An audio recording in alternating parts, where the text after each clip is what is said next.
자, 오늘은 제목 자체가 좀 선정적이죠. 포르노입니다. 네, 그래서 그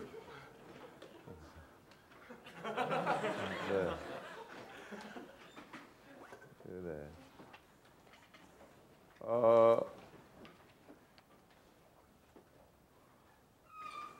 과거에도 이제 우리나라에서도 이제 이런 표현물들이 문제된 사건들이 많이 있었죠.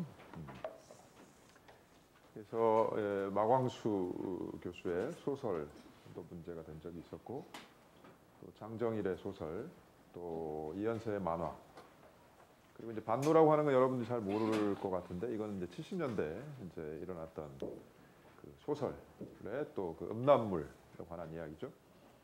그래서 뭐 이미 그 반노 사건은 벌써 한 40년 지난 일이고, 이 마광수 교수나 장정일 사건들은 이제 90년대 쭉 일어났던 일들이기 때문에 이제 뭐 지속적으로 그 예술 작품들, 소설, 뭐 영화, 또 만화, 뭐 이런 것들에 대해서 이게 과연 이제 예술의 범주에 속하는 것이냐, 아니면 이제 우리가 이제 흔히 외설이라고 하는데, 외설이라는 말은 뭐 좀 일본어식 표현이라고 해요. 그래서 이제 우리는 음란물 이제 이렇게 표현을 하고, 그래서 이제 뭐 어떤 기사들의 이제 그 제목을 보면 뭐 예술이냐 외설이냐 이제 이렇게 표현하는데, 뭐 이런 논쟁들이죠. 그래서 이런 이 외설적 표현물, 음란한 표현물, 또는 뭐 포르노그래피라고 하는 것들의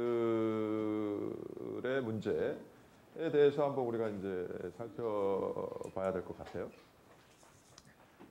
그래서 우리가 그 지난 시간에 이제 그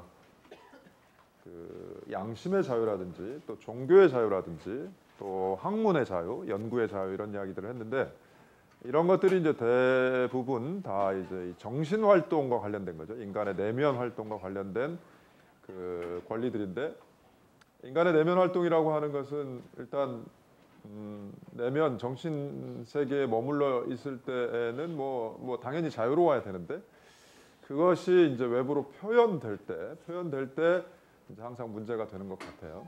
그래서 이제 특히 이제 이 학문의 자유나 예술의 자유는 아무래도 그 자체가 내면에 머물러 있던 것보다도 일단은 표현됐을 때 의미를 가지기 때문에, 특히 이제 학문의 자유나 예술의 자유는 특히 이제 이런 표현된 결과물들이 발생하는 여러 가지 그 문제가 있는 것 같아요. 그래서 이런 그 학문적 표현, 뭐 예술적 표현은 일단 기본적으로 학문의 자유나 예술의 자유에 보호되지만, 뭐 굳이 이제 우리가 이게 뭐 학문이냐 예술이냐 뭐 이런 것들을 이제 구분할 수 없는 그런 이제 경우들이 많이 있는데, 그렇지만은 또 이 표현의 자유라고 하는 게 있죠. 표현의 자유라고 하는 게 있기 때문에 그것이 어떤 내면의 정신작용의 결과물인지 보다도 일단은 그것이 표현됐을 때는 표현 자체가 이제 중요하게 된다는 것이죠. 그래서 그 표현의 어떤 내용, 표현의 그 근거가 된 그 정신 활동이 뭐 학문이냐, 예술이냐, 또는 뭐 양심이냐, 뭐 종교냐, 이런 것들을 떠나서 일단은 우리가 이제 표현한다는 것 자체도 굉장히 이제 중요하기 때문에 인간으로서의 그 존엄성을 표현할 수 있는 아주 중요한 그런 이제 자유권 중에 하나가 이 표현의 자유라고 하는 것이죠. 표현의 자유. 그래서 이 표현의 자유라고 하는 것은 기본적으로 그러니까 인간의 존엄성을 발현하는 하나의 굉장히 중요한 작용이고, 특별히 표현의 자유가 이제 강조되는 것은 이제 민주주의라고 하는 어떤 정치 질서 안에서 기본적으로 어떤 사회적 의제에 대해서 사회적 합의를 끌어가는 그 소재들이 되는 게 뭐냐면은 다양한 표현들이기 때문에 이 표현의 자유가 특히 민주주의 질서 안에서 가지는 의미를 우리가 잊어서는 안 되겠죠. 그래서 표현의 자유는 굉장히 이제 중요한 권리죠. 사실은 우리가 지금까지 논의해왔던 모든 권리들에 대한 논의의 기초는 결국 표현의 자유이기 때문에, 그러면서 본다면은 사실은 인권 중에 인권이라고 얘기할 수도 있고 어떤 인권에 대한 논의를 비로소 촉발시킬 수 있는 그런 기본적인 그 토대가 되는 것이 표현의 자유라고 볼 수가 있기 때문에 표현의 자유는 뭐 하나의 개별적인 자유권, 인권이라고 볼 수가 있겠지만은 사실은 그 의미는 굉장히 중요하다라고 하는 거예요. 중요하다.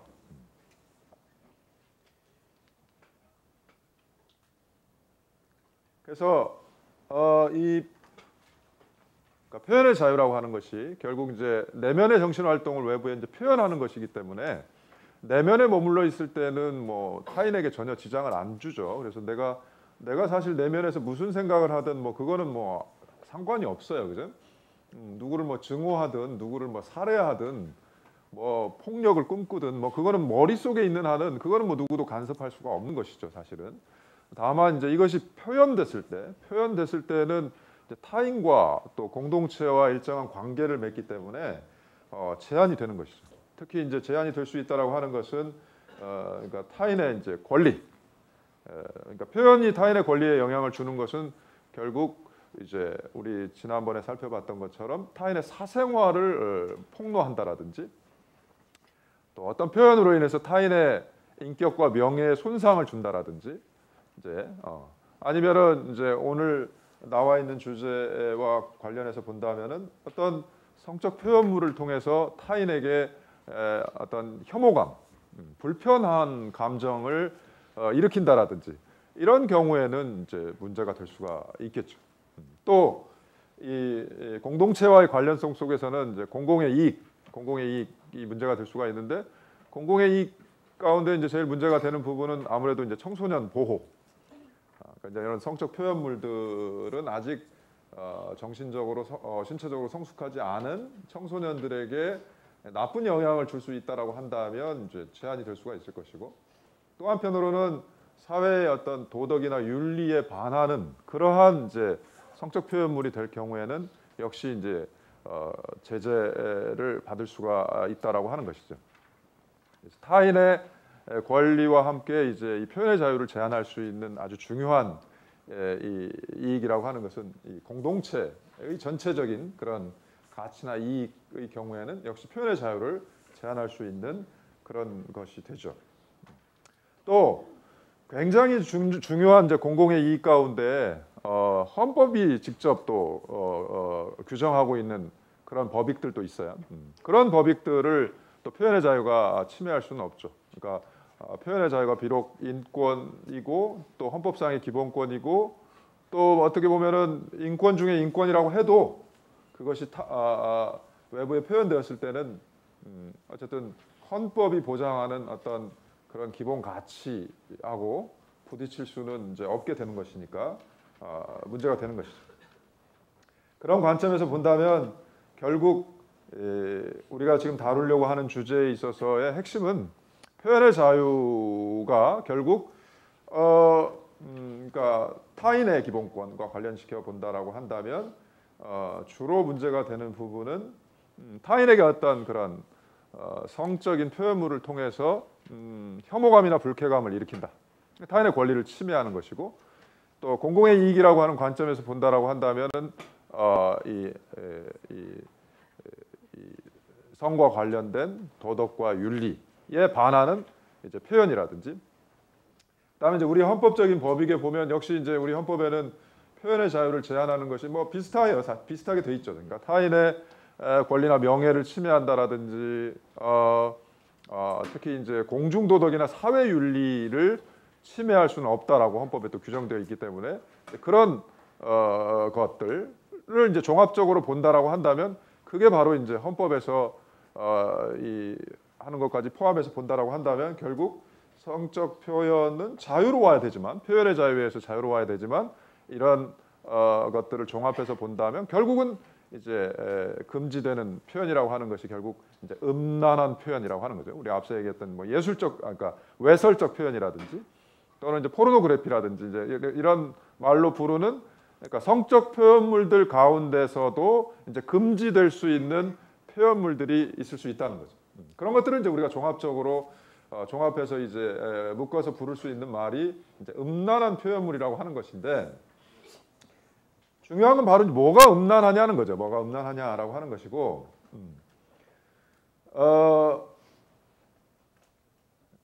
그래서 이 포르노그래피 문제를 우리가 다룰 때에 있어서 중요한 부분은 결국 이 표현의 자유도 중요하지만은 다른 어떤 자유와 권리들도 이제 동등한 어떤 중요성을 가지고 있다라고 하는 점이고, 그 다음에 이 성적 표현물을 논의할 때 이제 가장 많이 문제가 되는 부분이 바로 이 아까 얘기했던 이런 성윤리나 성도덕이라고 하는 거죠. 성과 관련된 이 도덕과 윤리라고 얘기했을 때, 이 도덕과 윤리라고 하는 것이 이제 끊임없이 변화된다라고 하는 것이죠. 변화되고 있고 또 다양할 수도 있다는 거예요. 다양할 수도 있고, 가치관이라는 것이 그런 가변적이고 다양할 수 있는 그런 도덕과 윤리를 정확하게 이제 반영해서 이 성적 표현물들을 규제해야 될 필요성이 있다라고 하는 것이죠. 그리고 그 아까 말한 이제 헌법적 법익이라고 하는 차원에서도 볼 때도 결국 표현의 자유도 중요하지만 다른 헌법적 법익도 중요하기 때문에 이 양자를 어떻게 이제 그 조화시켜 나갈 것인지, 이런 그 논의가 이제 필요하다라고 하는 것이고, 바로 그런 관점에서 본다면은 결국 그 키워드가 이제 음란하다라고 하는 개념으로 모아지기 때문에 그 음란하다라고 하는 기준을 이제 정하는 문제가 중요한 문제가 될 것 같아요.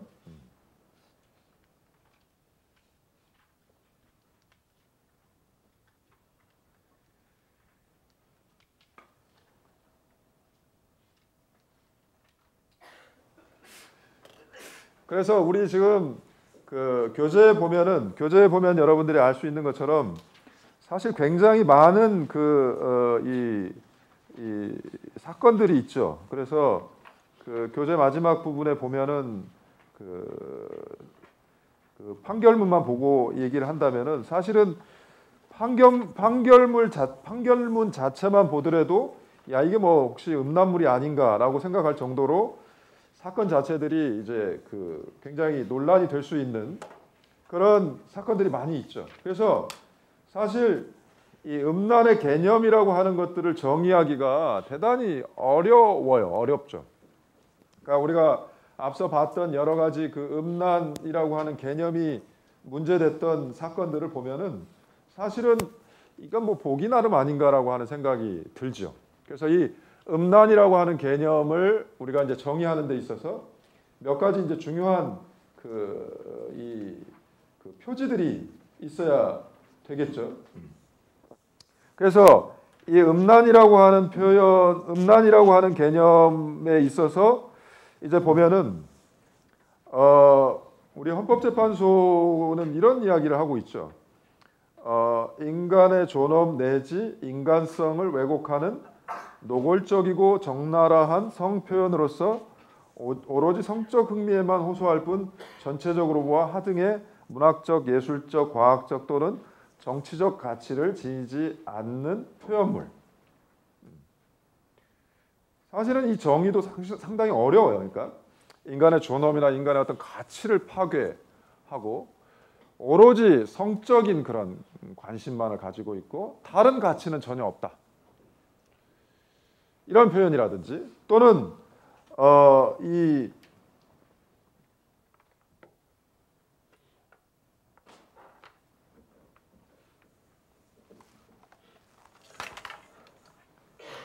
대법원의 표현을 본다라고 한다면 뭐 이런 표현도 있죠. 그러니까 일반 보통인의 성욕을 자극하여 성적 흥분을 유발하고 정상적인 성적 수치심을 해하여 성적 도의관념에 반하는 표현물. 뭐 이런 표현들이 있단 말이에요. 그러니까 대법원은 이제 좀 더 주관적인 기준이죠. 그러니까 성적인 어떤 자극을 통해서 이 성적 흥분을 유발하고 수치심을 이제 해한다. 성적 도의관념에 반한다. 그래서 이 헌법재판소의 기준이라든지 이 대법원의 기준이라고 하는 것도 상당히 이제 보면은 우리가 그 음란이라고 하는 표현을 썼을 때보다 뭐 그렇게 이렇게 많이 구체화됐다라고 보기도 사실 어려운 개념으로 사용되는 것이 이 음란이라고 하는 개념이죠. 그래서 이 음란이라고 하는 개념을 판단함에 있어서는 기본적으로 객관적인 관점이 중요할 것 같아요. 그래서 성적 표현물을 만든 사람의 주관적인 의도, 나는 원래 그런 의도가 아니었다 라고 하는 것은 일단은 많이 배제될 수밖에 없는 것 같아요. 그래서 어떤 표현물이 일단 표현되면 그것을 표현한 주체의 의도와는 상관없이 일단은 객관적으로 그것을 보는 사람의 입장에서 일단은 음란한지 여부를 판단해야 되는 것 같아요. 그리고 이 음란이라고 하는 개념을 또 판단함에 있어서 중요한 부분은 전체적인 맥락이죠. 전체적인 맥락. 그러니까 어떤 한 부분을 보고 음란하다, 음란하지 않다를 판단하기보다는 전체적인 맥락을 봐야 되는 것이죠. 전체적인 그 흐름을 보고 과연 그 흐름 속에서 지금 이런 성적 표현물이 차지하는 의미가 무엇이고 그 의미가 오로지 말하자면은 성적인 그런 관심인지 아니면 전체적인 맥락에서 불가피하게 이제 표현될 수밖에 없는 그런 소재인지 이런 것들을 이제 종합적으로 판단해야 되는 문제가 있는 것 같아요. 그리고 아까도 잠깐 얘기했던 것처럼 그러니까 타인의 권리뿐만 아니라 주로 이제 공공의 질서와 관련, 공공의 어떤 이익과 관련해서 주로 언급이 되는 것은 두 가지인데 하나는 청소년 보호라고 하는 관점이죠. 청소년 보호라고 하는 관점이기 때문에 우리가 청소년의 어떤 의식 수준을 정확하게 인식할 필요가 있는 것 같아요. 그래서 보면은 나이가 상대적으로 많은 사람들은 나이가 상대적으로 어린 사람에 대해서 굉장히 이 미성숙한 존재로 늘 취급을 하잖아요. 그러니까 어른들은 늘 얘기해요. 애들은 늘 문제가 있다라고. 그러니까 뭐냐면 나이가 어린 사람들은 다 미성숙하기 때문에 자기가 나이 들어서 보면 나이가 어린 사람들은 다 문제가 있죠. 그러니까 사회는 언제든지 문제가 있는 거죠. 왜냐하면 어린 사람들이 있으니까. 근데 같은 어린 나이라고 하더라도 그 의식 수준이라고 하는 것은 계속 성장해 나가는 것이라서 사실은 그런 의식의 성장을 반영하는 청소년 보호의 개념이 이제 마련이 돼야 된다라고 하는 것이죠. 여러분들도 뭐 가슴에 손을 얹고 잘 생각해 보세요. 중고등학교 때 내가 과연 어느 정도 수준의 성적 표현물에 접해봤는지. 그렇죠? 그리고 이제 오늘 이제 집에 가서 부모님과 진지하게 얘기를 해봐야죠.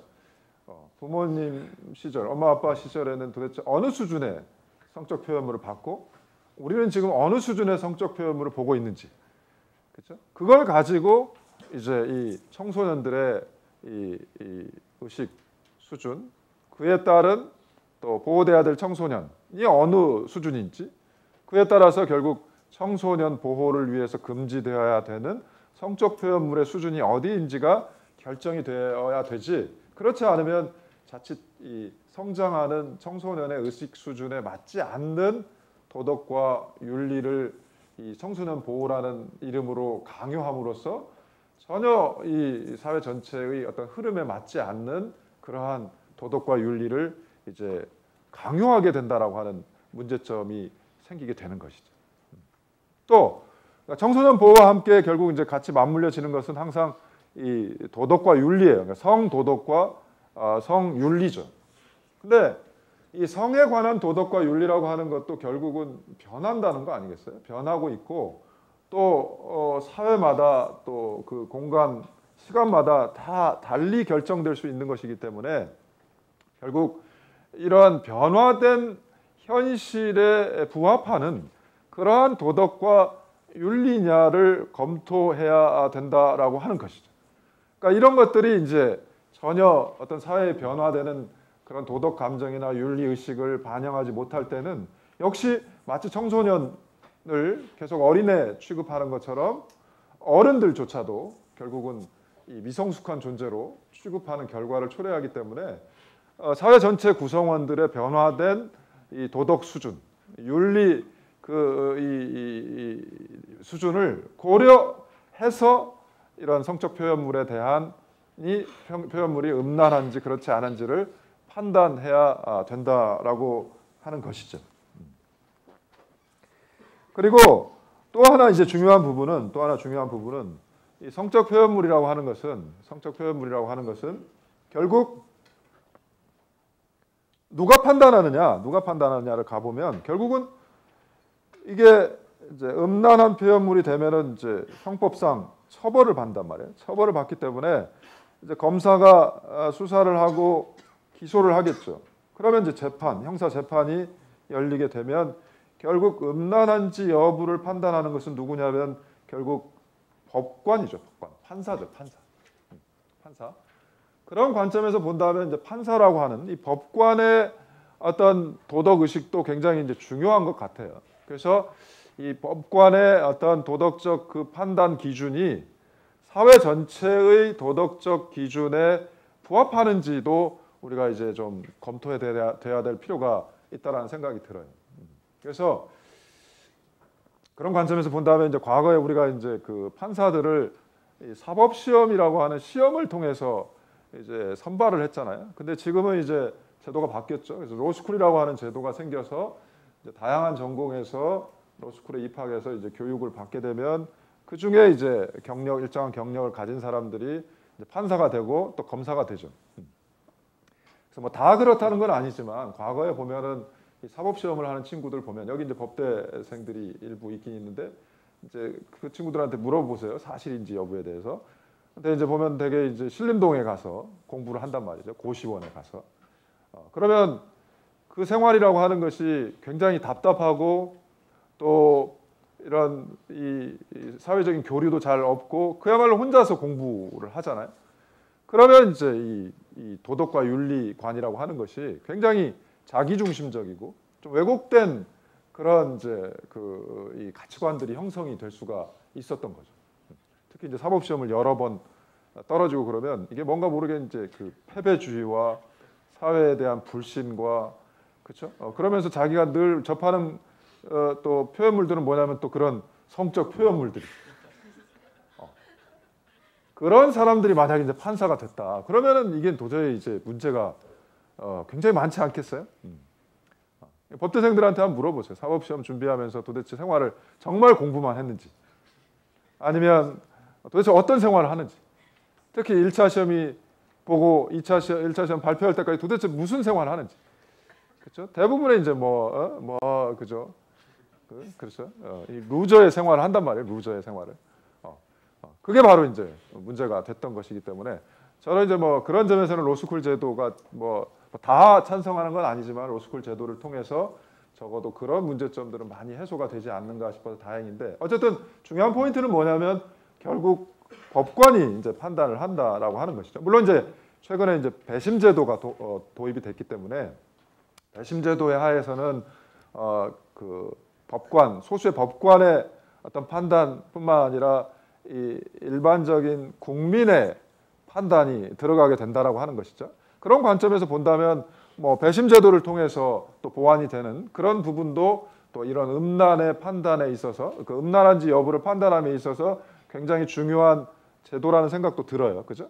그러니까 그런 소수의 법관의 판단 그 가치 판단 기준이 아니라 다수의 어떤 평범한 시민들의 그 음란에 관한 기준들이 이제 적용이 될 수 있다라고 하는 것이죠. 물론 지금 배심 제도는 우리나라의 배심 제도는 이제 이 배심원단의 그 편결이 전혀 법적 구속력이 없죠. 그래서 그것이 이제 문제가 되고 있기는 하지만 적어도 이런 그러니까 전문 법관이 직업법관이 판단하던 이런 전통적인 법원의 어떤 이 결정 절차에서 일반 시민이 참여하는 배심 제도로의 어떤 변화라고 하는 것은 이런 그 성적 표현물과 관련해서 음란성 여부를 판단함에 있어서도 조금은 뭔가 좀 진일보한 그런 제도적인 변화다라고 얘기할 수도 있을 것 같아요.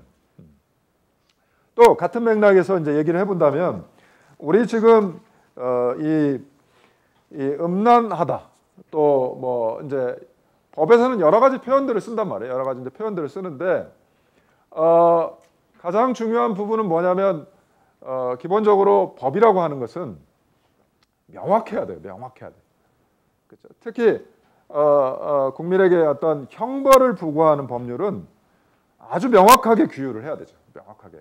그래서 특히 이런 음란한 표현물이라고 하는 이런 용어를 사용함으로써 만약에 그런 표현을 한 사람들에게 형벌을 부과하는 경우에는 이 규정이 좀 더 세밀하게 규정돼야 될 필요가 있다는 것이죠.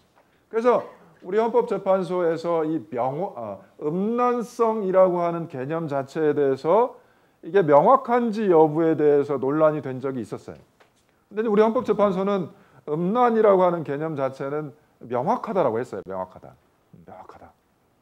근데 많은 사람들이 사실은 그렇게 명확하게 어떤 기준들을 제시하고 있는 것 같지는 않은데, 그러나 헌법재판소는 일단 음란이라고 하는 개념을 법적인 용어로 사용해도 일단은 명확하다라고 판단을 내렸어요.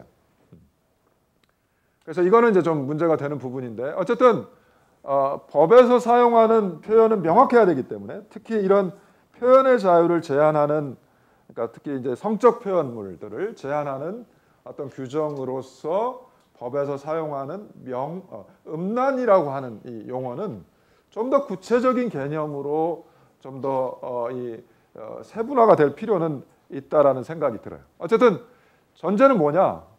음란물을, 그러니까 성적 표현물들을 음란물로서 규제하려고 한다면 조금 더 명확한 표현을 통해서 금지된 표현이 무엇인지를 정확하게 보여줄 수 있어야 된다라고 하는 것이죠.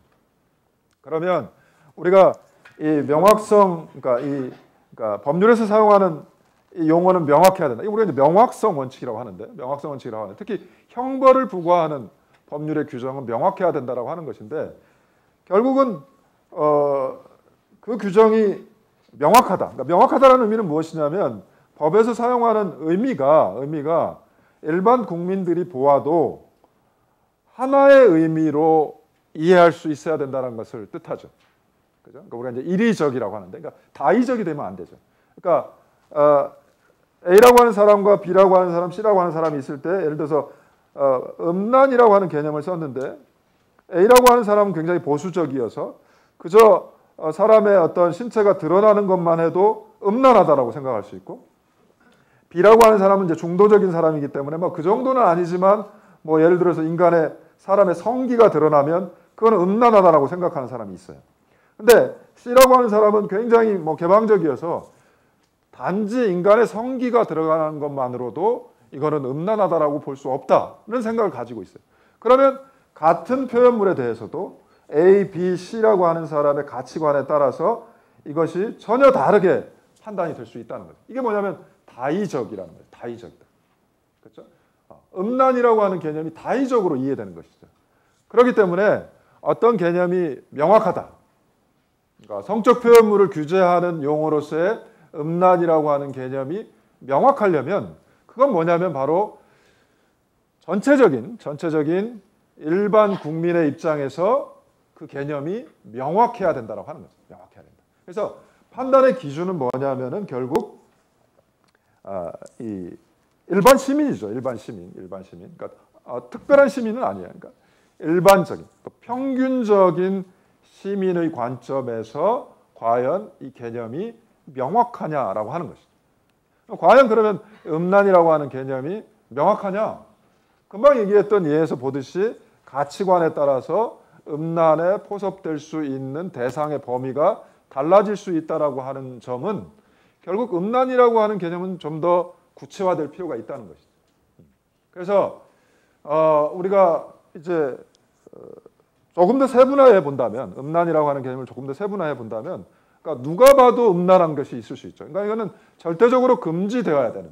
그러니까 우리 아까 헌재가 얘기했던 것처럼 인간의 존엄성을 파괴하는 뭐 그런 음란 표현. 그러니까 예를 들면 우리가 가장 대표적으로 볼 수 있는 것은 무슨 강간 장면을 동영상으로 촬영했다라든지, 아니면 아동을 대상으로 한 성행위를 촬영했다라든지, 이런 것들은 우리가 이제 기본적으로 이거는 뭐 누구나 생각해도 이거는 뭐 음란한, 그러니까 금지된 성적 표현물이라고 우리가 얘기할 수 있는 것이죠. 그러나 중간 정도의 단계가 또 있을 수 있죠. 중간 정도의. 그거는 사람에 따라서 달리 이해될 수 있는 그런 것이죠. 그러니까 예를 들면은 조금 더 그 가치관 자체가 음란한 표현물들을 좀 엄격하게 보는 입장과 좀 더 넓게 보는 입장에 따라서 결국 그렇게 볼 수도 있고 저렇게 볼 수도 있는 그런 성적 표현물들의 범주가 있을 수 있죠. 그러니까 어떤 사람에게는 성적 어떤 그 혐오감이나 불쾌감을 줄 수도 있지만 어떤 사람에게는 그냥 받아들일 수 있는 표현물들이 있을 수 있다는 거죠. 그런 경우에는 당연히 이제 그런 혐오감이나 불쾌감을 불러일으키는 사람에게만 보여주지만 않으면 되는 것이죠. 그런 경우 이제 우리가 쓸 수 있는 것은 대표적으로 무슨 전용관을 만든다든지, 그렇죠? 그런 이제 그런 표현물들을 포장해서 판매하도록 해서 그것을 포장을 열지 않는 한 볼 수 없도록 만드는 것이죠. 그러면 그거는 그런 불쾌감이나 혐오감을 들게 하는 사람에게만 보지 않도록 금지시키는 것이고, 그렇지 않은 사람은 볼 수 있도록 만드는 것이죠. 아니면 이제 마지막 단계는 정말 그러니까 이런 누구나 봐도 전혀 그런 불쾌감이나 혐오감을 일으키지 않는 표현물도 있을 수가 있죠. 성적 표현물들이. 우리가 이제 대표적으로 이제 그런 인간의 누드를 그린 예술 작품이라든지 이런 걸 보고 우리가 일반적으로 혐오감이나 불쾌감을 느끼지는 않는단 말이죠. 그러니까 그런 성적 표현물이라고 하더라도 조금 등급을 나누어서 우리가 판단을 해야 되지. 이걸 다 통틀어서 모든 성적 표현물을 포르노다, 이거는 음란하다라고 표현하는 것은 그 개념 자체가 불명확함으로써 다의적인 해석 가능성을 제공하고 이로 인해서 표현의 자유가 위축될 수 있는 그런 가능성이 높기 때문에 좀 더 세분화된 규율이 필요하다라고 하는 것이죠. 그래서 이런 성적 표현물들과 관련해서 결국 우리 사회에서는 결국 금지된 표현을 음란이라고 하는 상당히 추상적인 개념을 통해서 정의하고 있기 때문에 좀 더 구체적인 그 구분 기준이 이제 필요할 것 같다라고 하는 것이죠. 어쨌든 이런 그 성적 표현물들을 어쨌든 규제의 필요성은 분명히 있다는 거예요. 앞서서 얘기했던 것처럼 타인의 권리나 공공의 이익이나 어떤 헌법적인 그런 가치라고 하는 측면에서 본다면 규제의 필요성은 분명히 있지만 그 규제를 할 때는 명확한 기준을 통해서 규제를 해야 된다. 그렇지 않은 경우에 생길 수 있는 이제 문제점이라고 하는 것이 바로 이제는 후견주의라고 하는 거죠. 후견주의. 그러니까 결국 후견주의라고 하는 것은 그러니까 후견자와 미성숙한 사람의 존재를 구분하는 거예요. 그러면 이런 표현의 자유에 있어서의 후견주의라고 하는 것은 후견자가 누구냐? 국가가 후견자가 되는 것이고, 누가 미성숙하냐? 국민이 그렇다는 거예요. 일반 국민이. 그러니까 자칫 아까도 얘기했던 것처럼 국가라고 하는 것은 매우 중립적인 것으로 보이고 또 중립적이어야 되지만은 사실은 그 국가 작용을 하는 건 누구냐면은 인간이죠, 인간.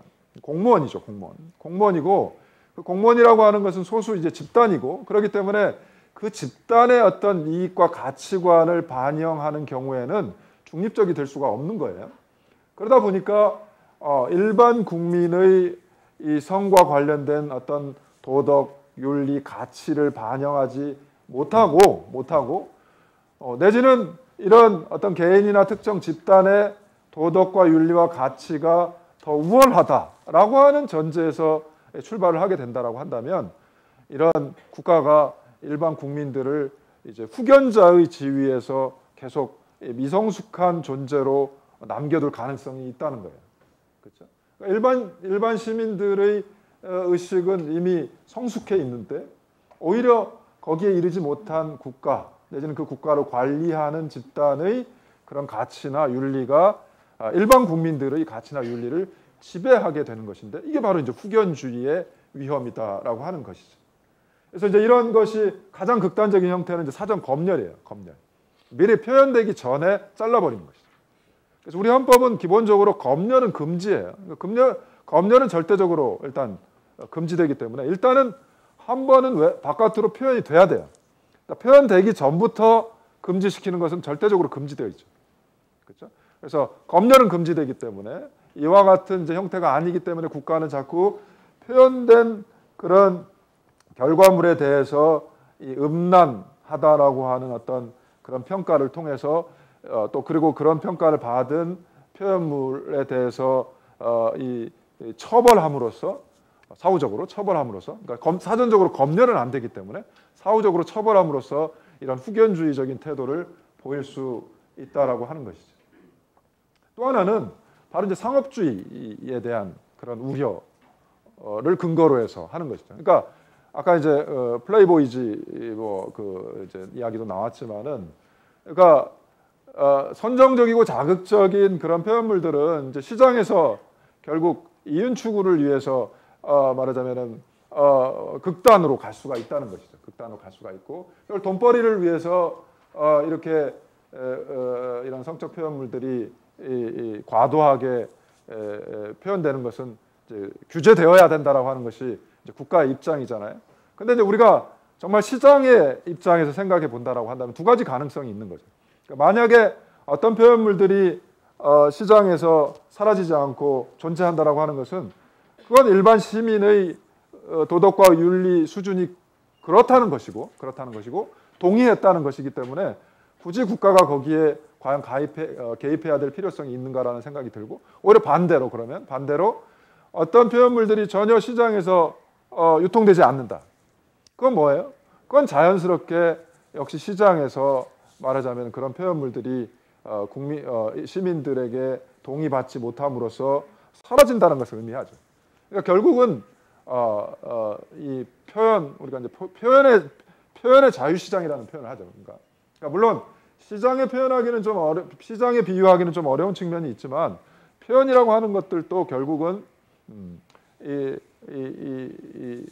자유로운 이 공간에서 결국 수용될 수 있는 것은 수용되고 폐기되는 것은 자연스럽게 폐기되는 쪽으로 가는 것이 맞지. 국가가 이런 상업주의에 대한 어떤 규제를 빌미로 오히려 표현의 자유를 위축시킬 수 있는 그런 가능성이 높다라고 하는 것이죠. 그리고 이 성적 욕망이라고 하는 것은 어떻게 보면 인간의 이제 또 본능이잖아요. 본능이고 물론 성적 본능이라고 하는 것은 다른 동물들도 가지고 있는 것이기 때문에 약간 다른 인간의 욕망보다는 좀 더 이 가치 평가를 덜 받는 경향도 있지만은 그러나 성적인 욕망이라고 하는 것은 또 인간의 자연스러운 또 욕망 가운데 하나이기 때문에 이런 욕망들을 억누른다고 되는 건 아니잖아요. 그러니까 그것이 이제 과도하게 표출되어서 그야말로 타인에게 피해를 준다라든지 공공의 질서에 어떤 위해를 준다라든지 그렇다면은 제재가 돼야 되지만은 그런 경우가 아니라면은 우리가 자연스럽게 그런 욕망이 분출될 수 있는 또 자유가 보장되어야 되기 때문에 과도한 이런 성적 욕망에 대한 분출은 자칫 이거는 인간 존엄성을 위축시킬 수 있고 또 하나는 이것이 음성화된다라고 하는 문제점이 있는 것 같아요. 음성화돼서 이런 성적인 어떤 담론들이 이제 위축이 돼버리는 그런 가능성들도 있기 때문에 가능하면 이것이 드러날 수 있도록 타인에게 공공의 질서에 위해를 주지 않는 한은 그러한 이 욕망들이 자연스럽게 분출될 수 있도록 하는 것도 중요하다라고 하는 것이죠. 그리고 방금 얘기했던 것처럼 이 선거 관련된 이제 이런 담론들, 논의들이 합리적으로 이루어지기 위해서는 이것이 드러날 필요가 있는 것 같아요. 그래서 누가 그런 주장을 하게 되면 그 주장에 대해서 합리적으로 비판하고 또 비판되어서 교정되고 이런 과정을 통해서 어떤 성적인 문제에 대한 쟁점에 대한 이런 사회적 합의가 마련이 돼야 되지. 그렇지 않으면 자칫 이 성에 관한 가치나 도덕들이 왜곡될 수 있다라고 하는 것이죠. 마지막으로 중요한 부분은 결국 성적 표현에 있어서 우리가 또 간과할 수 없는 것은 여성이 이 대상화가 되면 안 된다는 거니까 여성은 성적 욕망의 주체이지 대상이 되어서는 안 된다라고 하는 거죠. 그러니까 성적 표현물들이라고 하는 것은 단지 남성의 어떤 성적 욕망을 분출하는 통로가 아니라 여성들의 성적 욕망을 분출하는 통로도 되어야 된다라고 하는 거예요. 대등한 관계에서 남성과 여성의 성적 욕망이 공유되는 공간이어야 되지, 이것이 일방적으로 남성의 성적 욕망이 분출되는 공간이 돼버리면 여성은 영원히 대상화가 된다라고 하는 것이죠. 그런 관점에서 성적 표현물들을 오히려 자연스럽게 우리가 좀 더 자유롭게 표현할 수 있다는 이런 논의의 전제는 뭐냐면 남성과 여성이 적어도 대등하게 성적 표현을 할 수 있다라고 하는 그런 전제가 필요하다라고 하는 것이고, 물론 이제 더 나아가서는 과연 그런 남성과 여성의 그런 성적인 관계만이 그럼 정당한 것이냐, 소위 이성애만이 정당한 것이냐, 이런 논의도 이제 우리가 넘어설 필요도 있다라는 생각이 들죠.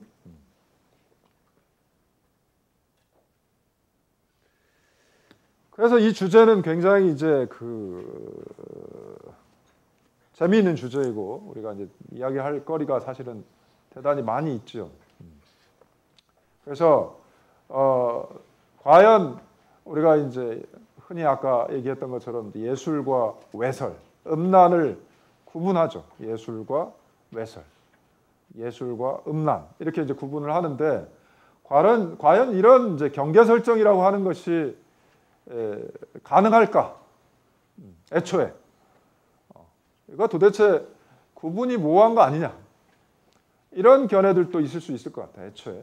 아니면 아까 이제 제가 이제 논의했던 것처럼 그러니까 OX 그러니까 이거 아니면 저거의 논의로 갈 것이냐? 아니면 좀 더 단계를 세분화해서 좀 더 논의를 진행시켜야 되는 거 아니냐?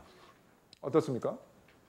이게 그렇게 칼로 무 매듯이 정확하게 구분이 될 수 있나요? 예술과 음란이라고 하는 것이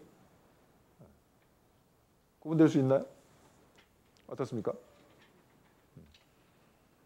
여러분들이 경험했던 무슨 영화나 소설이나 이런 것들을 한번 생각해 보세요.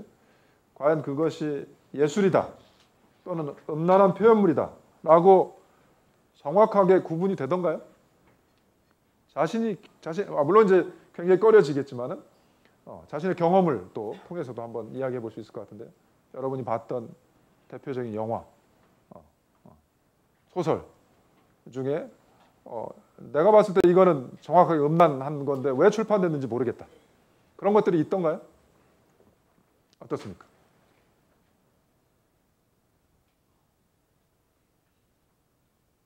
어땠어요? 구분이 되던가요? 우리 여학생부터 한번 이야기를 시작해 볼까요? 조금 더 구체적으로 얘기를 해보죠. 그러면 본인이 뭐 최근에 봤던 영화나 소설 뭐 있었나요? 전 중학교 때 향수라는 소설을 봤는데, 향수? 네, 그게 막 여성들을 매혹하는 그런 향을 만들어서 막 여자들을 막 성폭행 살해해서 얻은 향기로 그런 여성들을 유혹할 수 있는 향기를 만들어서 막 자기의 매력을 높이는, 막 좀 잔인하면서도 되게 문학적으로는 진짜 완전 높게 평가받고 있는 소설인데, 사실 저 그거 중학교 때 읽었다고요, 그걸? 네.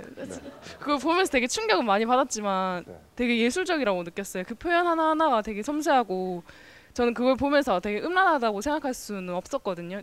되게 고차원적인 그런 되게 소설을 보고 있다는 느낌이 들었고, 그런데 그거를 또 표현만 조금 조금만 바꾸면 엄청 어떤 사람이 보기엔 되게 음란하다고 볼 수도 있다는 생각이 들었어요. 그래서 저는 예술과 음란이란 건 너무 추상적인 개념이고, 그 표현하는 사람이 어떻게 표현하냐에 따라 너무 달라지는 개념이기 때문에 따로 경계를 설정하기가 어렵다고 생각합니다. 그러니까 결국 음란해 보였지만 음란하다고 판단하지 않았던 이유는 표현 방식? 예. 표현 방식 때문에 음란하다고 판단하지 않았다. 이쪽으로 한번 와볼까요? 이쪽으로 넘겨볼까요?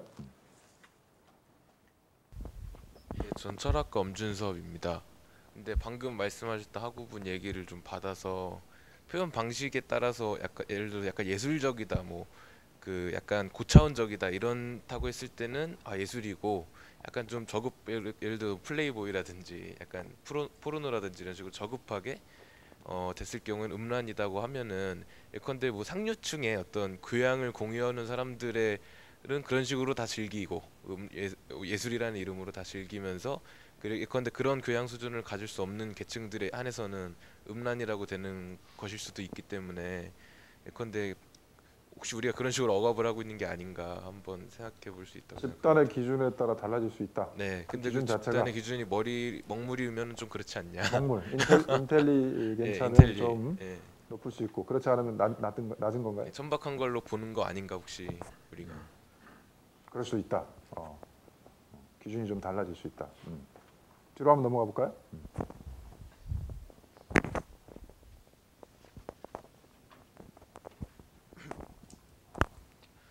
경제학과 이길종입니다. 저는 예술과 음란이라는 경계를 설정하는 것 자체가 잘못된 거라고 생각합니다. 애초에 예술과 음란으로 구분하는 것 자체가 이미 하나의 작품이라고 말하는 그러니까 하나의 표현물을 예술과 음란이라고 딱 잘라서 나누는 것 자체가 이것을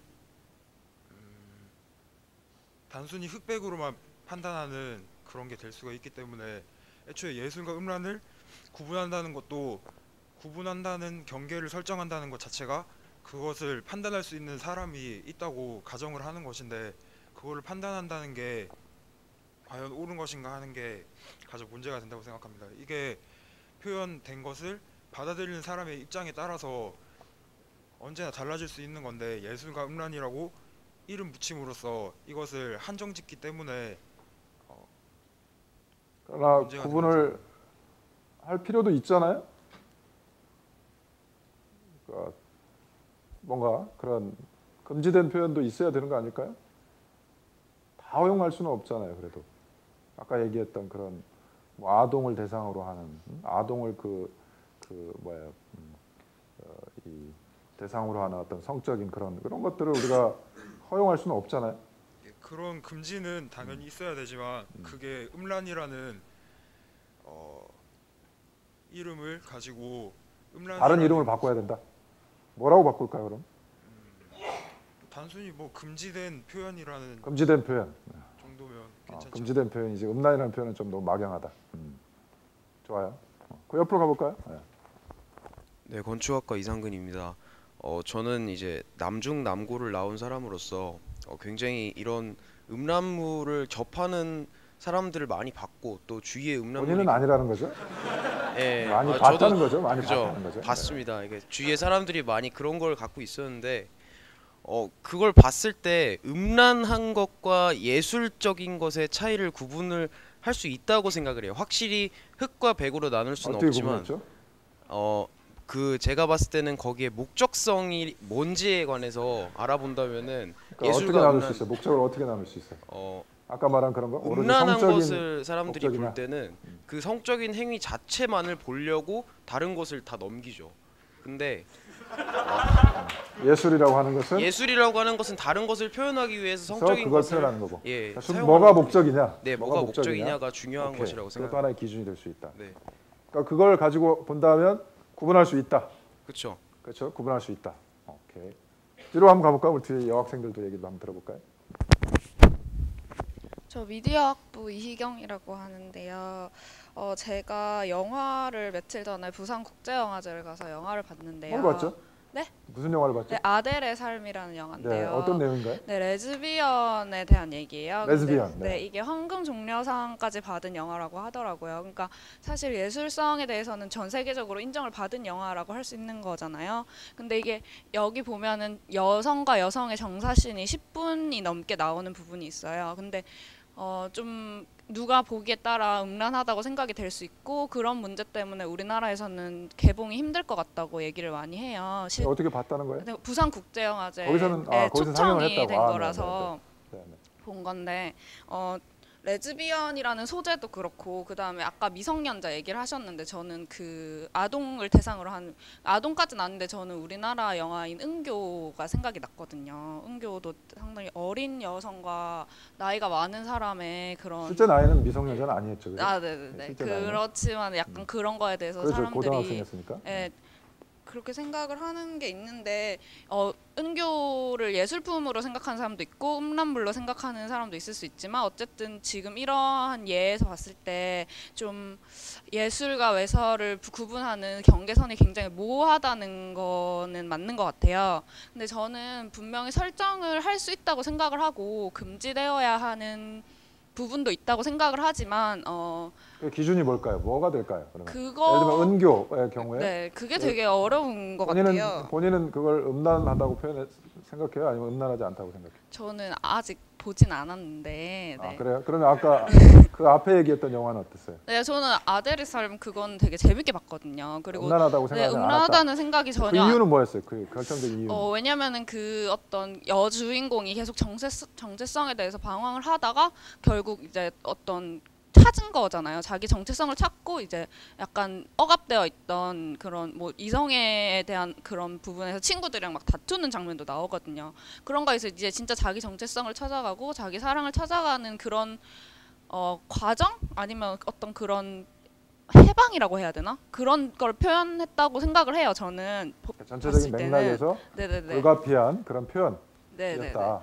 네, 그리고 예술하고 음란을 구분할 때 저희가 조심해야 되는 거는 이게 음란이다라고 표현을 하는 순간에 금지되어야 되는 거다라고 바로 생각을 하게 되는 경향이 있는데 사실 외설이라고 해서 무조건 금지되어야 되는 게 아니라 예술과 외설을 구분을 할 수는 있지만 둘 다 결국 표현의 자유라는 그 자유 아래에서 보호받아야 되는 표현물이라고 생각을 하기 때문에 어떤 금지와 바로 이어져서는 안 된다고 저는 생각을 합니다. 그렇죠. 그러니까 음란한 표현물 중에서도 금지될 것과 금지되지 않을 것이 구분돼야 된다. 두 가지 얘기를 했네요. 전체적인 맥락을 봐야 되고 음란한 것들 중에서도 금지될 것과 허용될 것이 있을 수 있다.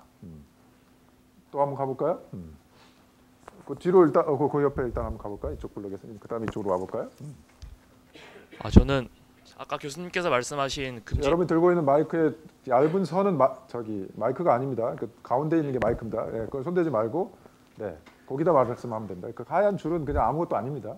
안테나입니다. 네. 거기다 대고 말을 하는 사람들이 너무 많아가지고 우리 촬영하신 분이 너무 고생이 많아요. 네. 네. 저는 그 교수님께서 말씀하신 금지된 표현에 대해서 한마디 말씀드리고 싶었는데 그게 물론 아동성애나 강간, 뭐 성적 고문 그런 것들이 금지되어야 하는 것은 맞지만 제가 실제로 최근에 어떤 예술 영화의 포스터를 봤는데 미국에서 만들어진 아동성애가 법적으로 금지되어 있고 그런데 태어나길 그렇게 태어난 사람들은 그것 때문에 고통을 겪고 있고 그래서 그걸 심리 묘사를 섬세하게 묘사하는 그런 영화였습니다. 그래서 저는 그런 금지된 표현들도 심의위원회에서 이거 봤을 때 이건 예술적으로 이런 감정 표현이나 그런 걸 위해서 만들어졌다고 판단되면 어느 정도 허용이 돼야 된다고 생각하고 아까 말한 예술과 음란의 경계가 개인적인 경계가 된다는 것에 동의하기 때문에 그거를 개인적으로 이런 거를 보고 싶은 사람들은 그런 예술적인 의미에서 만들어진 그런 부분을 볼 수 있게 해줘야 된다고 생각을 합니다. 소수의 판단적인 그런 판단 기준도 보호를 받아야 된다. 그것도 하나의 뭐 중요한 이야기가 될 수 있을 것 같긴 한데 이쪽으로 한번 넘어가 볼까요? 이제 이쪽으로 한번 넘겨주실래요, 마이크를? 이쪽 한번 얘기를 들어볼까요?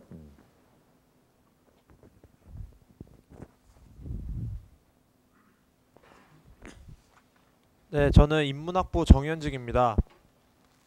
저는 예술과 음란의 경계를 칼로 자르듯이 완벽하게 흑백으로 나누기는 어렵지만 어느 정도는 설정할 필요가 있고 설정할 수 있다라고 생각을 하는데요. 그 설정 기준은 아까 어떤 분도 말씀하셨던 것처럼 목적성에 있다라고 생각을 합니다. 근데 목적이라고 하는 건 알 수가 없잖아요. 본인이 무슨 목적으로 했는지 알 수 있나요, 그걸? 제 생각에는 일단 음란이라는 것은 그러니까 예술과 음란 모두 거기에 성적 표현이라는 것들이 들어가 있는데 제 생각엔 음란이라는 거는 그것이 아무래도 단순히 어떤 사람의 성적인 욕구를 자극하기 위해서 오로지 그것으로만 성적 표현을 집어넣은 것이 음란인 것 같고 예술 같은 경우에는 그 이상의 흔히 얘기하는 예술적인 목적, 미적 목적이나 자신이 표현하는 다른 것을 위해서 그 예술품을 만드는 과정에서 성적 표현이 들어가는 것이라고 생각을 합니다. 그런데 방금 교수님이 말씀하신 것처럼 그러면 도대체 그런 다른 목적이 들어가는 것은 뭐가 예술이냐라는 문제도 사실 제기될 수 있는데 그건 사람마다 생각이 다를 수도 있고 완벽하게 정의되기 어려운 부분도 있지만 사실 예술과 음란을 구분해야 하는 사회적인 필요성에 의해서 어느 정도 사회적인 합의가 형성될 필요가 있다고 생각을 합니다. 그래서 어떤 것이 예술이고 이런 것이 음란이다라는 것에 대한 사회적 합의를 형성하고 거기에 따라가는 것이 필요하지 않나라고 개인적으로 생각합니다. 아까 비슷한 의견이네. 그러니까 목적, 그 목적을 판단해야 되는데 그 목적은 좀 더 객관적으로 판단이 돼야 된다. 앞으로 와볼까요? 국어교육과 이한빛입니다. 저는 그러니까 예술과 음란을 지금 구분 잡고 있는 건 안테나입니다. 네. 예술과 안 잡아도 돼요. 네. 음란을 구분짓는 데 있어서 명확한 기준을 가지는 것 자체가 어렵다고 생각하는데 그렇다고 해서 이런 구분이나 기준이 아예 없어진다고 하면 너무 이제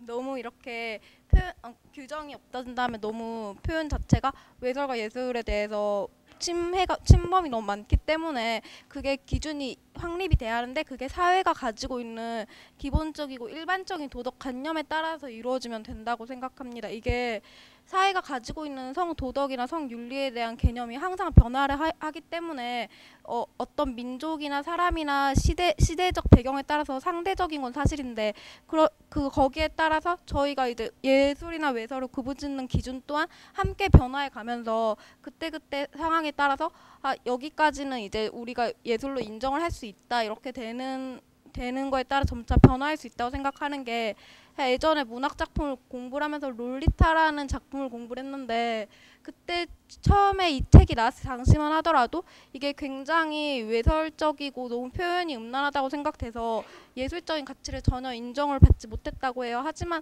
이제 이게 그 당시에 작가가 이게 100년만 지나면 이 작품에 이제 진가를 인정을 받을 거라 했는데 실제로 이제 100년이 지난 다음에 사람들이 이 작품이 되게 문학적이고 예술적이라고 인정하는 것처럼 사회가 변해가고 그러니까 민족이나 나라나 이렇게 그 민족들이 가지고 있는 성에 대한 그런 관점이 변해가는 거에 따라서 거기 계속 법도 함께 변해가면서 그 기준이 정해질 수 있다고 생각해요. 항상 그러니까 사회적 역사적 맥락을 고려해야 된다라고 하는 건데 결국 이제 다수가 정한 그 맥락이겠죠. 그럼 아까 우리 남자친구가 얘기했던 소수자들의 가치관들은 어떻게 되나요? 그러면 다수가 인정하지 않는 성적 가치관에 대해서는 어떻게 할까요?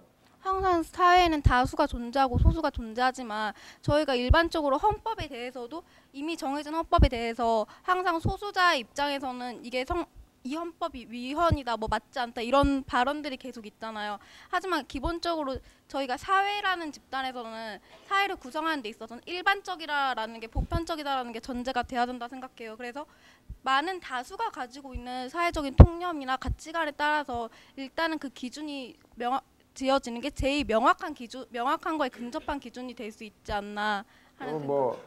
그래도 그러면 우리가 뭐 주제는 관련이 없지만 그러면 우리가 이제 나중에 토론해야 될 것이지만 예를 들면 이성애자 중심의 가치관에서 동성애자들의 소수의 가치관들은 그러면 다 음란하고 뭐 이렇게 판단해야 되나요?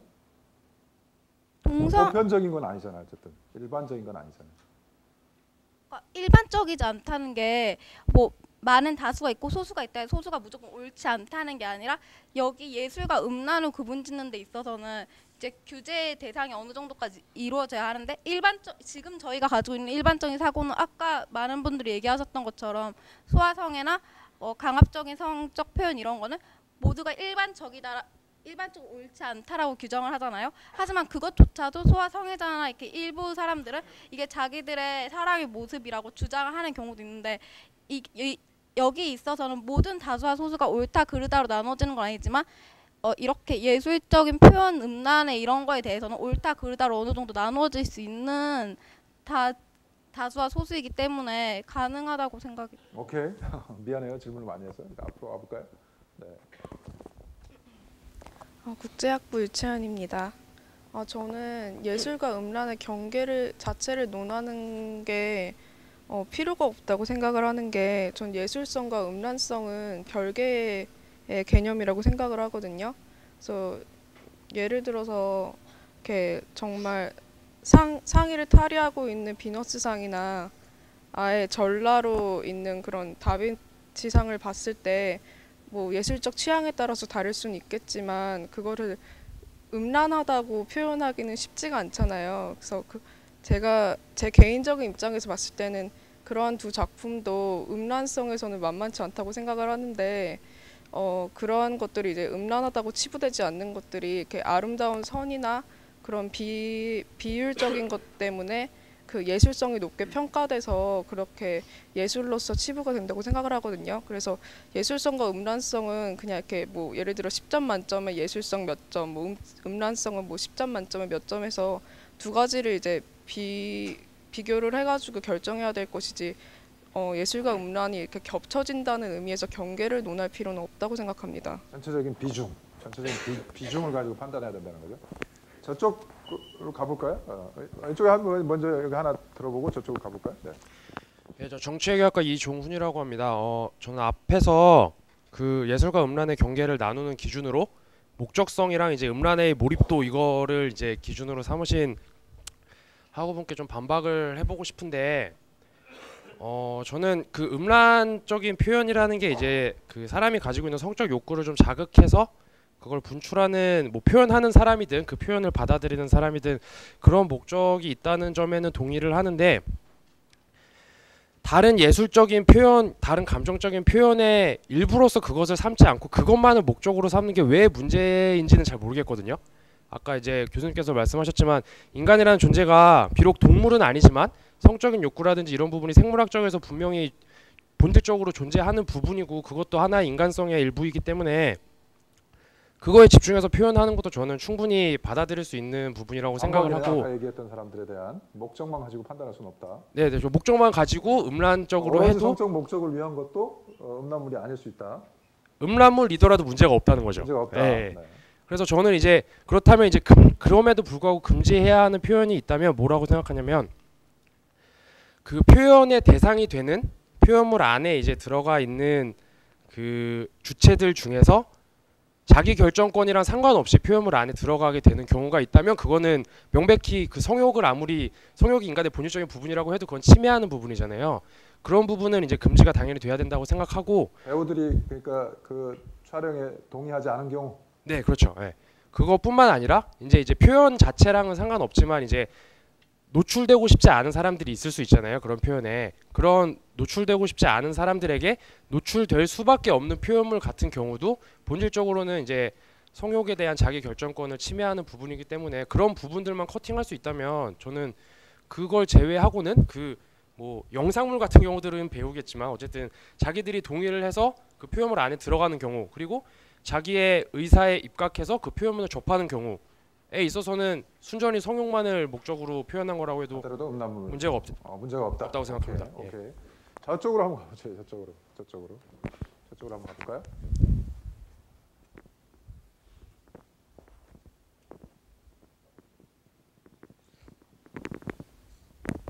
네, 생명공학부 나성현입니다.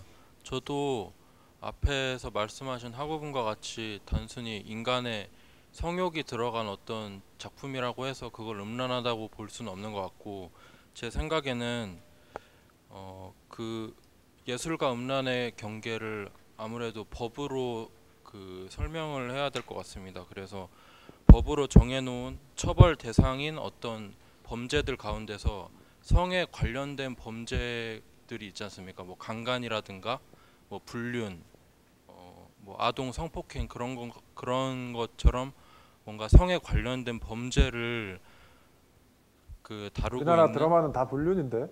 예, 근데 그런 금지돼야 되나요? 그런 범죄들 가운데서 이제 성행위가 직접적으로 표현되어 있는 그런 작품들을 그런 것들을 이제 음란한 거라고 말할 수 있을 것 같습니다. 그래서 예를 들어서 이번에 저는 소원이라는 영화를 봤는데 그게 이제 뭐 아동 성폭행에 관련된 영화인데 지금 개봉 중인 영화입니다. 근데 그거를 사람들이 보면서 음란하다고는 생각을 하지 않지 않습니까?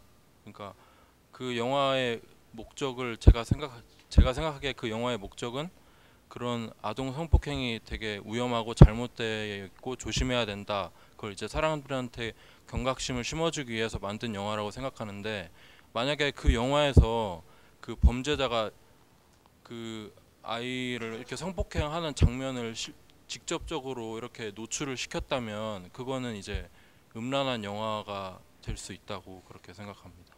목적도 거기에 있고 너무 과도하게 그걸 보여줬을 경우에 앞으로 와볼까요? 앞으로. 네.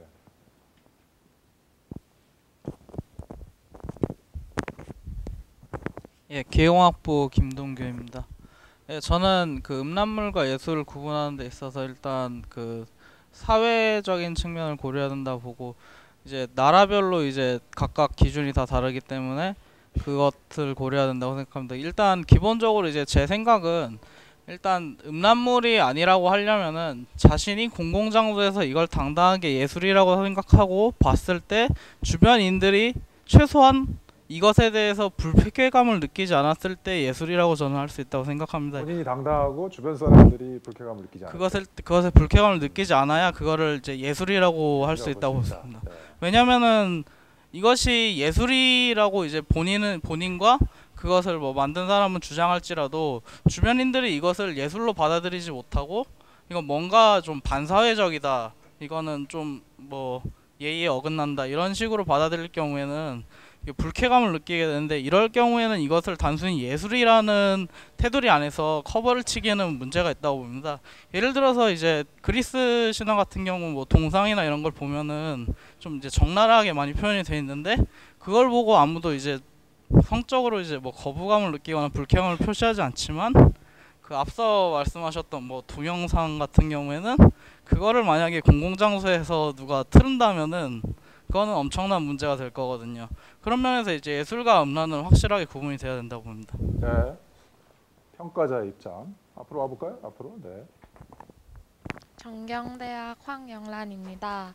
저도 아까 뒷분이 말씀하셨던 것처럼 예술과 음란의 경계는 설정할 수 있다고 말하고 싶은데요. 예를 들어서 딱 학교 교과서에서도 밀로의 비너스 상이 실렸을 때 학생들이 그거를 아무도 음란하다고 생각하지 않고 예술품이라고 생각하거든요. 그리고 또 음란물과 예술의 경계를 설정하지 않으면 음란물도 예술품이라는 이름을 쓰고 사람들한테 아무 그런 나쁜 감정 없이 받아들여질 수 있고 그 예술품을 만든 사람들은 자신이 엄청난 훈련과 주제의식과 가치관을 담아서 만든 예술품들이 음란물과의 경계가 명확하지 않은 것을 보고 그들도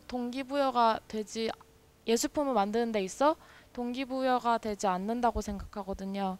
그리고 또 경계를 명확하게 설정하지 않을 경우에는 청소년들이 음란물을 보면서도 이거는 예술이라고도 받아들여질 수 있어, 이런 통념을 갖고 그릇된 성인식을 갖는데도 훨씬 수월한 환경이 만들어진다 생각해요. 그래서 경계를 설정할 수 있고 해야 한다 생각하는데 그 기준은 만드는 사람이 어떠한 목적을 가지고 만들었냐. 예를 들어서 그랬죠, 목적. 네, 단순히 보는 사람들의 성적 흥분을 위한 것이냐 아니면은 그 음란한 장면들이 자신의 예술적 표현을 위한 수단이 되느냐, 그것에 따라 달라질 수 있다고 생각합니다. 옆으로 가볼까요? 네. 도과동문학과 황승순입니다. 저는 일단 예술이 한 목적성을 가지고 그 자체가 목적적이기 때문에 음란물 또한 성욕이라는 목적을 가지는 예술이라고 생각을 합니다. 하지만 음란물과 이제 성범죄로 취급되는 뭐 아동 성범죄를 유발하는 그런 것들 구분되어야겠지만, 예술이라는 게 기본적으로 그러니까 저희가 일반적으로 생각하기에 예술을 고전적이라고 생각하면 보고 나서 고상미나 아니면 숭고미를 얻는 것만 예술이라고 생각을 하는데, 최근에 뭐 포스트 모더니즘 같은 그런 예술적 사조를 따르면 예술이라는 것은 단순히 그렇게 보고 느끼는 것이 아니라 그냥 지나가는 것의 일환이라고 생각을 합니다. 그래서 예술이랑 음란물의 경계가 애매할 수 있지만, 저는 음란물이더라도 그것이 성범죄를 일으킬 만한 요소가 없거나 아니면 그것이 그 자체가 성범죄일 경우에는 금지되어야 하겠지만, 그 이외의 것은 음란물 또한 예술이라고 생각을 합니다. 법으로 금지된 것들이냐. 한 사람만 더 들어보죠. 그럼 뒤로 가서 두 사람까지 그러면 간단하게 두 사람이 해보죠. 네. 행정학과 권태성이라고 합니다. 저는 예술과 음란이 명확히 구분이 불가능하다고 생각하는데 옛날에 그 보바리 부인이나 채털리 부인의 사랑이 처음 나왔을 때는 그게 되게 외설적으로 여겨져서 비판을 되게 많이 받았다고 알고 있거든요. 그리고 최근에 그 박경신 교수가 자기 블로그에 세상의 기원이라는 사진을 올렸을 때도 그게 클로즈업이나 광각 같은 그런 예술적 기법을 사용했냐 안 했냐의 그런 여부를 관계없이 조선일보 같은 보수 언론에서는 여성 음부 사진을 올렸다고 폄하하는 그 작품의 되게 연역이나 이런 걸 파악하지 않고 그런 식으로 비판하는 사설을 올리기도 했었는데, 그런 의미에서 봤을 때 그 시공간이나 아니면 그 집단에 따라서 예술과 음란이 구분하는 기준이 되게 다를 수 있다고 보는데, 그런 거에 대한 합의를 찾아가는 과정이 결국 법적인 그런 재판부의 판단에 따라서 달라지는 건데, 그런 건 이제 제 결론은 결국 명확하지 않다고 생각합니다. 명확하지 않다. 네. 뭐 마지막 한번 해보죠. 그러면 마지막으로. 네. 네, 법학과 곽윤규입니다. 오늘 처음 발표를 하는데 뭐 주제가 전혀 이제 관련이 없는 거라는 거, 주제 때문에 발표하는 건 아니라는 거 말씀드리고 싶고요. 먼저 주체에 대해서 좀 말을 해봐야 될 것 같아요. 그래서 결국 사람마다 예술과 음란의 경계가 다를 수밖에 없는데, 지금 문제가 되는 부분은 국가가 예술과 음란의 경계를 설정하려고 한다는 부분이라고 생각합니다. 국가가 사람들마다 다 다른 예술과 음란의 경계를 딱 이거다라고 정하는 건 일단 예술의 자유 그리고 표현의 자유에 반하는 측면이 많은 것 같고요.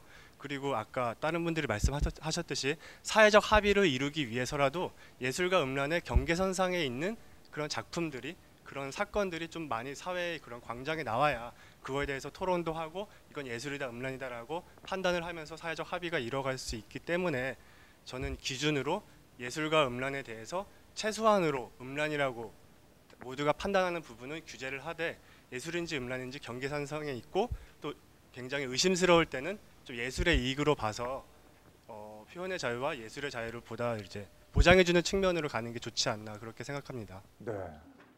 그래서 뭐 전반적으로 일단 뭐 구분의 필요성도 있고 또 구분할 수 있는 가능성도 있고, 결국 이제 기준이 문제인데 여러 가지 기준들을 제시해 준 것 같아요. 뭐 목적, 또 전체적인 맥락, 또 그것이 차지하는 비중 뭐 등등, 또는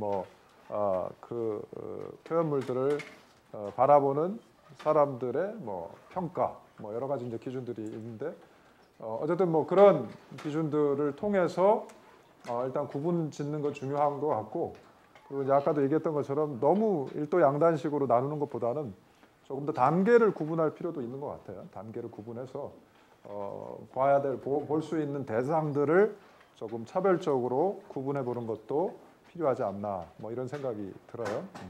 미처 오늘 뭐 주제가 재밌어서 많은 사람들이 발표를 하고 싶었지만 또 발표를 못했기 때문에 나머지 못한 이야기들은 글로 또 남겨주면 좋을 것 같습니다. 그리고 우리가 다음 주는 이제 중간고사 기간인가요? 중간고사 기간이죠. 우리는 중간고사를 이제 대체하는 리포트를 쓰기로 했기 때문에 다음 주는 이제 리포트를 열심히 쓰시고, 우리가 31일까지 지금 이제 제출하도록 EKU에 그 제출 공간을 마련해 놨으니까 다음 주는 이제 시험 준비와 리포트 작성 기간으로 하고 한 주 쉬었다가 우리가 그 다음 주 월요일 날 수업을 계속하도록 하겠습니다. 네.